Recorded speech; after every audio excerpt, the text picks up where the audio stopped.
Salut et bienvenue à notre émission Vivement le message du dimanche.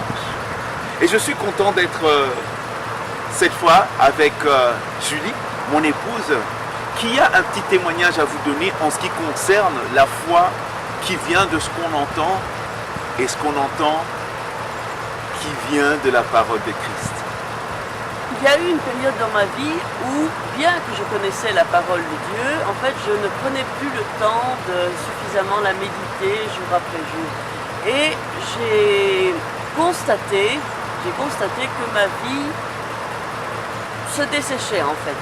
Le 31 décembre 2014, j'ai pris une résolution, moi aussi, qui était en fait de me remettre à lire régulièrement la parole de Dieu. J'ai même pris la résolution de la lire de telle façon qu'au bout d'un an, je puisse l'avoir achevée. Et je peux vous dire que ça a changé ma vie. Mes pensées sont devenues beaucoup plus positives, je voyais les choses de manière différente. J'étais beaucoup plus dans la reconnaissance de Dieu pour tout ce que j'avais et tout ce que je pouvais obtenir en lui. La foi qui va vous permettre de réaliser les résolutions, les bonnes résolutions de ce début d'année. Et on dit bonnes résolutions parce qu'elles sont bonnes, parce qu'elles nous permettent d'éradiquer certaines mauvaises habitudes, addictions, péchés, faiblesses, appelez ça comme vous voulez, mais les bonnes résolutions ont pour objectif d'améliorer notre vie. Nous avons tous des faiblesses, moi en premier, et j'ai une bonne nouvelle pour vous. Vous pouvez réaliser ces bonnes résolutions parce que la foi, elle se trouve dans l'écoute de la parole de Dieu.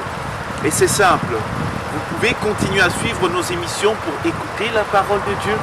Vous pouvez décider d'aller dans une église pour écouter la parole de Dieu, dans un groupe de chrétiens qui se réunissent pour lire la parole de Dieu, afin que toutes ces écoutes de la parole de Dieu puissent nourrir votre foi, créer cette foi, cette même foi qui va vous permettre de réaliser ces bonnes résolutions de début d'année. Comme il est écrit dans Josué, tout ce qu'on va entreprendre, y compris ces bonnes résolutions, nous allons pouvoir les réussir. La parole de Dieu reste incontournable pour que cette année soit une bonne année. Nous vous souhaitons une bonne lecture et mise en pratique de la parole de Dieu pour avoir une excellente année, une merveilleuse année 2019 et celles qui suivent évidemment. Nos meilleurs vœux et à la prochaine pour vivement le message du dimanche.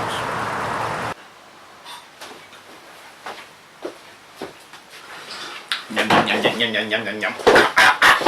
Oh, oh. Hey, hey. Alléluia.